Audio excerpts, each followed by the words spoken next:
So if you don't want to be recorded, please turn your videos off. Do you want to introduce yourself? I don't know if Dave was on the one that you were here last, but. Hi, I'm May. I've just been kind of helping Kirsten out. So kind. She's in adventure programs as well. Yeah, I'm not just like a stranger she like picked off the street. What if you were? All right, so I'd like to start off by acknowledging that we're fortunate to be able to study and work on the unceded traditional and ancestral territory of the Chumash people. Much of the knowledge that I share in these workshops comes from traditional ecological knowledge preserved and passed down through thousands of years by Indigenous peoples. I hope that this presentation can do justice to that tradition of sharing knowledge about how to live off and protect the land, while also acknowledging that the past and present original inhabitants of this land have been irrevocably harmed. I realize that these are just words, but I hope that these words can create awareness and be a step towards future change. I want to thank all of you, David, for attending my presentation. This is my sixth this quarter, so that's pretty cool. I think, is this your second May or is this your third? I don't know. I lost count. All right. So today's workshop is called Outdoor Recreation in Wildcat Country. The purpose of this workshop is to assuage fears of wildcats, like mountain lions, as well as to discuss ways to avoid them, what to do if you encounter them. We'll also talk about leave no trace, common misconceptions, risk management, and more. I am trained as a leave no trace trainer. So a lot of this information is actually coming from classes I've already taught on this.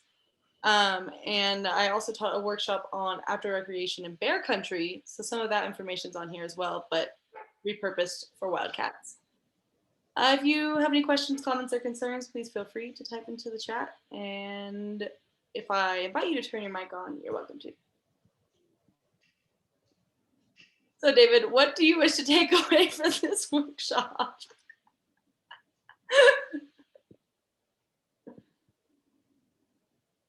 He's not listening. I'm listening. What do you wish to take away from today's workshop? Learn about big cats. Thank you. All right. Cool. So we're gonna start off with some background about interacting with wildlife in general. Although, like I said, this presentation does focus mostly on mountain lions. When animals like mountain lions interact with humans, they have different kinds of responses depending on how much time they spend around people. The first stage is called avoidance. This is actually good natural behavior where the animal stays away from humans.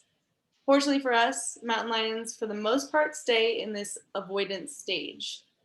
The second stage is called attraction. This is when things start to get dangerous for the animal. At this stage, animals are actively trying to get a reward from humans, which is usually food. The third stage is habituation. This means that the animals are comfortable around people. They're not scared at all. Most likely the animal will not survive because they've either become dependent on human food, the human food is really bad for them and kills them, or they get intentionally or accidentally killed due to proximity to humans.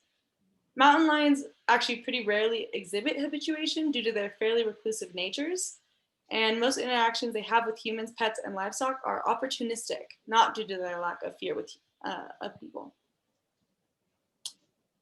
This is kind of a general list for how people should interact with wildlife, all of which is relevant for wildcats and comes from the Leave No Trace initiative. First of all, you want to just observe them from a distance so that they're not scared or forced to flee. Animals waste a lot of much needed energy when they go out of their way to avoid people. We recommend viewing them through binoculars, and you should never be close enough to touch or pick them up. Although obviously, it'd be hard to pick up a mountain lion. We ask that you keep your pets on leash for the same reasons. They can really bug the animals and harm them in the long term. Additionally, you want to go out in pretty small groups. The bigger the group, the more noise and habitat disturbance you cause. That being said, we will talk about how you do want to be in a small group of people, at least two, when you're in wildcat country. Additionally, you don't want to feed animals. As we like to say, fed animals are dead animals. Part of not feeding them is storing your food properly.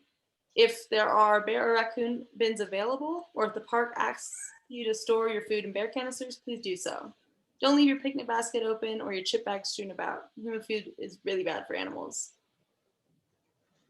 Another thing you want to keep in mind, you want to camp at least 200 feet from water. The further you camp from water, the more access the animals have. If you camp right on the shoreline, the animal will probably feel too threatened to approach, and they won't get the hydration they need, which can cause harm in the short and long term. You want to wash and dispose of your waste properly. Don't leave your trash out for animals to choke on. If you decide to go swimming, don't wear a bunch of lotion, sunscreen, and bug spray, and don't use shampoo or conditioner. Even biodegradable soaps can be pretty unhealthy for animals to drink when they come to water. Now we're going to give you some background on mountain lions themselves. Yeah, here we go. Mountain lions, like many predators, are largely misunderstood. They do tend to be pretty big in size, which kind of adds to the fear factor of them. Up to 200 pounds of just like straight up muscle. They can be about 4.5 feet in length with a 3-foot long tail, which is pretty cool, I think. Mountain lions are very dependent upon their sight, particularly their depth perception, in order to successfully hunt their natural prey, which include deer, fox, coyotes, elk, and even the occasional moose. They hunt their prey usually by hiding in trees or other available cover to ambush the prey very quickly from behind. They usually kill with a powerful bite below the base of the skull, breaking the neck. Lions drag the carcass to a sheltered spot beneath a tree or overhang to feed on it, and then often will cover it with dirt, leaves, or snow and return to feed on it over the course of several days. One of the really cool things I think about mountain lions is that they're native to basically all of the Americas.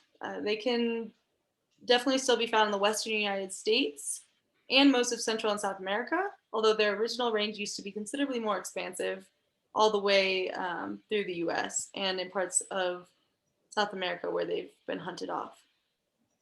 The mountain lion's habitat can be desert, chaparral, subalpine mountains, tropical rainforests, basically anywhere the deer live. Could be wooded, could be rocky, could have dense underbrush, could be in tree branches, could be in rock caves. Like honestly, they can live pretty much anywhere as long as they've got access to food.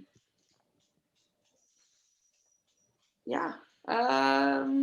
Male ranges can be really wide. Female, like where females live, are usually smaller. They keep their cubs close, and the males kind of wander between female ranges, which is kind of interesting. May's going to go ahead and give us some information on misconceptions. Yeah, so like Kirsten said, because of their large size, there's kind of a lot of misconceptions surrounding these animals, a lot of, negative opinions, but they're animals, and there's like some pretty cool facts out there about them. And like Kirsten said, even though mountain lions can take down prey 2 to 3 times their size, something as big as a moose, they're going to very rarely attack a human unless they are provoked. So like, I don't know, if you touch like this mountain lion's kittens, that is definitely provoking her. And honest, like again, like Kirsten said, these animals are not usually habituated or attracted to humans. So people rarely get more than a brief glimpse of a mountain lion in the wild. And even if you go to a zoo, they're usually hidden in the back. Lion attacks on people are very rare, with fewer than a dozen fatalities in North America in more than 100 years, which is like extremely low. In fact, you are more likely to drown in your bathtub, be killed by a pet dog, or hit by lightning than eaten by a mountain lion. And another misconception is like their roar. So like that roar you hear on TV a lot isn't, or like the scream is actually not really what they make. More common vocalizations are like the whistles, squeaks, growls, purrs, hisses, and yowls. So just like so you have a better idea of like what a mountain lion is actually going to sound like. Moving on to some fun facts. This cat has a lot of names: puma, ghost cat, lion, mountain lion, panther, cougar, all the same animal. It has a lot of, like we saw on the map, it has a very, very diverse range. So it has a lot of names. They can sprint at speeds approaching 45 miles per hour, so they're pretty fast. Again, going back to their diet, sometimes they even eat porcupines, like quills and all, and like without any harm, which is like kind of cool. And the further south you go in their range, the smaller mountain lions get. In southern Chile, mountain lions are much smaller than those that we have in Northern California, but it's still the same species. And with the exceptions of humans, the mountain lion has the largest range, like you saw on that map, than any terrestrial mammal in the Western Hemisphere. So yeah, they all over our continent. That's it on fun facts. Sweet, thanks, May. So now we're going to talk about how humans and mountain lions should and shouldn't interact. These cats do a really good job of avoiding humans, and we don't really have to do much to steer clear of them. I've lived in mountain lion habitat my entire life. I have never seen a mountain lion. There are herds of deer, herds of elk, plenty of smaller mammals for them to eat. I have never ever seen one. Like, I live in the mountains in the woods. Like, you think I would see him if I was going to see him. My dad, he's lived there longer. He's seen 2 in his whole life. It's like, you're not going to see a mountain lion. They don't want to be seen. They want to avoid you at all costs. The Department of Fish and Game actually doesn't even consider mountain lion sightings near human habitation a public safety concern, because for the most part, they're not going to exhibit any aggressive behavior. Even if after all that you're still worried, that's fine. We're going to tell you how you can avoid them more. Mountain lions are crepuscular, which means they mostly are only out around dawn and dusk. To best avoid them, you're just going to want to stay out of the woods when they're awake. So, don't go out when the sun's coming up or they're going down. That's when their prey is usually out and about. You're going to want to avoid moving super quickly. So, a walk in the woods is safer than a jog or a bike ride, because they're more responding to fast movements because their prey moves pretty quickly. You're going to want to make some noise as you hike. So that kind of goes hand in hand. Don't walk alone. If you're with a person and you're having a conversation, the mountain lion's way more likely to avoid you than if you are alone very quietly, like stalking through the woods. Also, don't leave food out at campsites. This is partially because the mountain lion might eat it, but mostly because it attracts other animals, which are prey for the mountain lion, which will attract the mountain lion, obviously.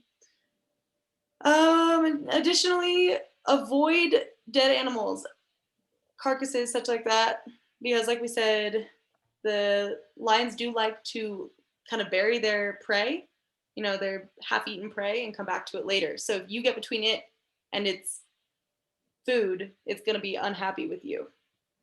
Thanks for showing up, Willem. Good to see you. Cool. So if you did encounter a mountain lion, even despite all of your best efforts and their best efforts of avoiding each other, there's some things that you definitely should not do. Never ever approach a mountain lion, especially one that is feeding or with kittens. Most mountain lions will try to avoid confrontation, so give them a way to escape by not approaching.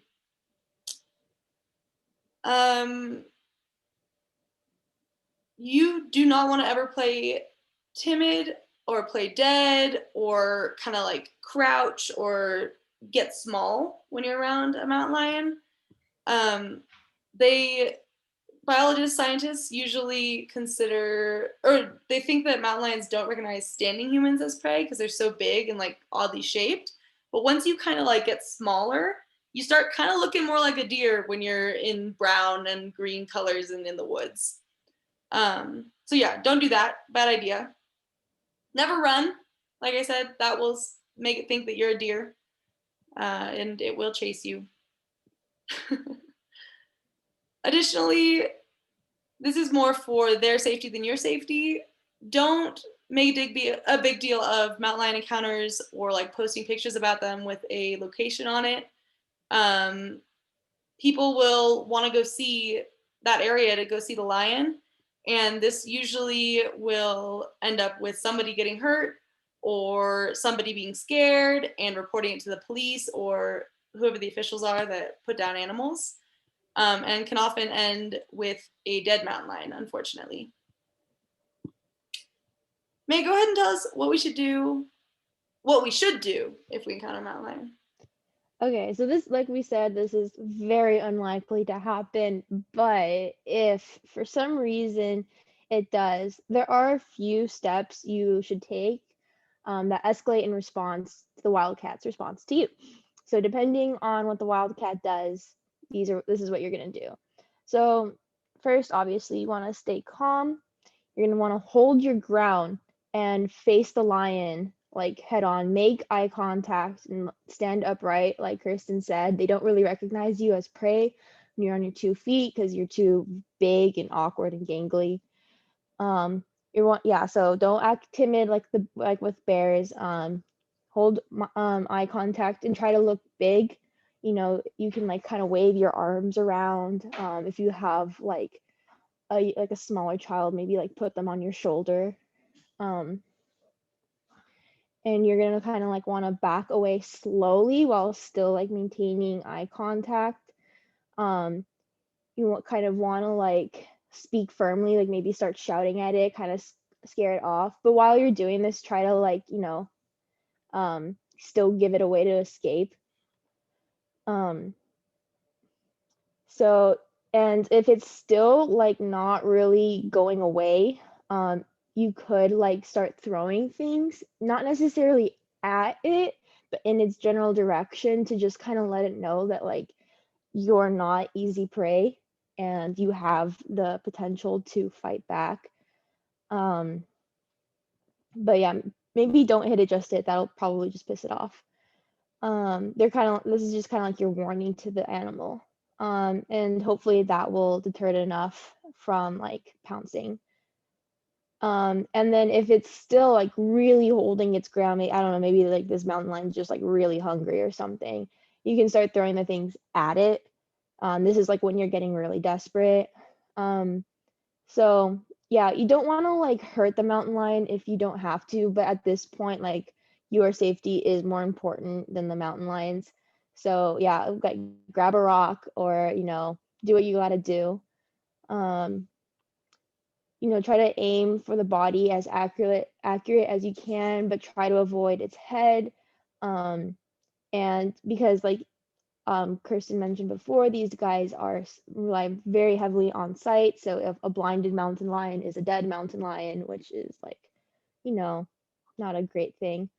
And then finally, if for some reason like the mountain lion is just not backing off and it does attack, you can fight back. Most people actually do succeed in driving off mountain lions. Go for the eyes in this case because now it's a life or death situation. If you still have that rock, bash its skull in. Not that we want that, but you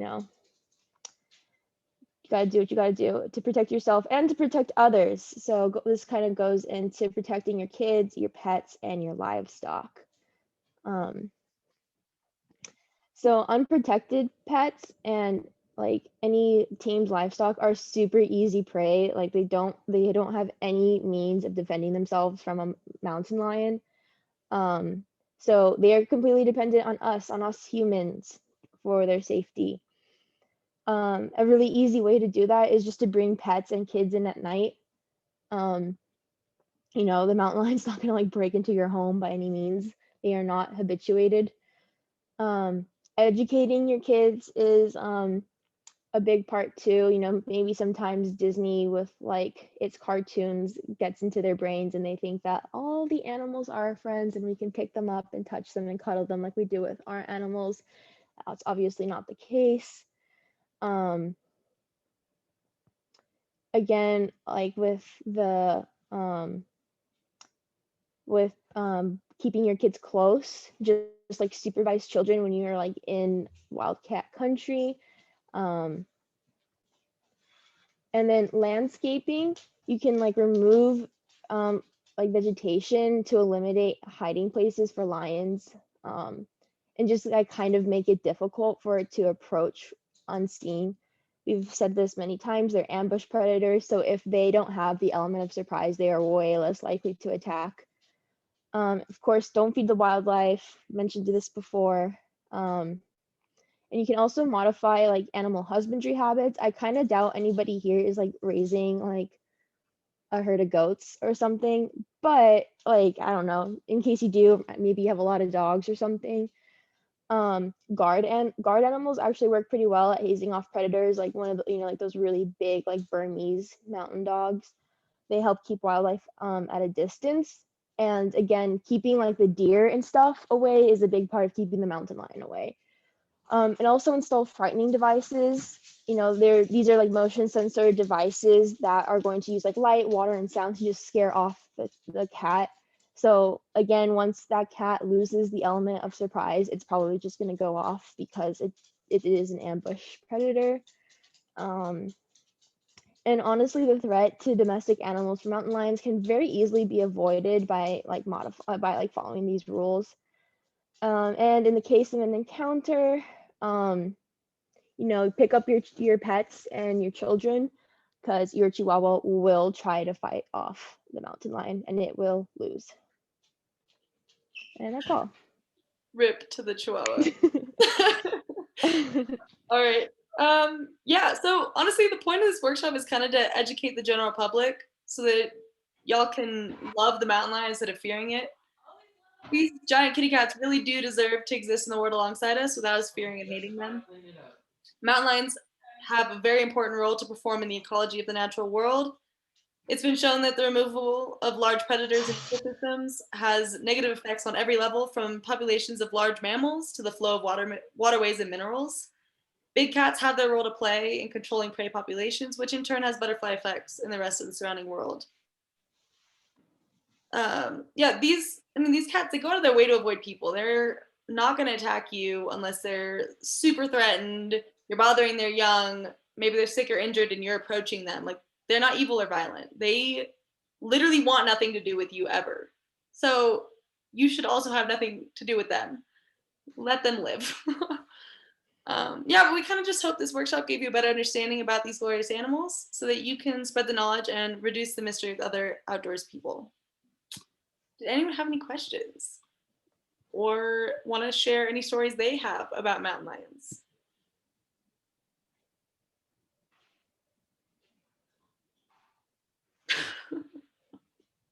Yeah, you shouldn't have really any stories about mountain lions because, like, statistically speaking, none of you should have seen one in the wild. All right, well, thank you all so much for coming. My next workshop is this coming Tuesday, 8 p.m. Pacific Standard Time. The topic will be hiking barefoot and other ways to connect with nature. If you want me to send you an email with the slides or the recording or the resources, let me know. Or anything. I'm going to stop sharing and stop recording.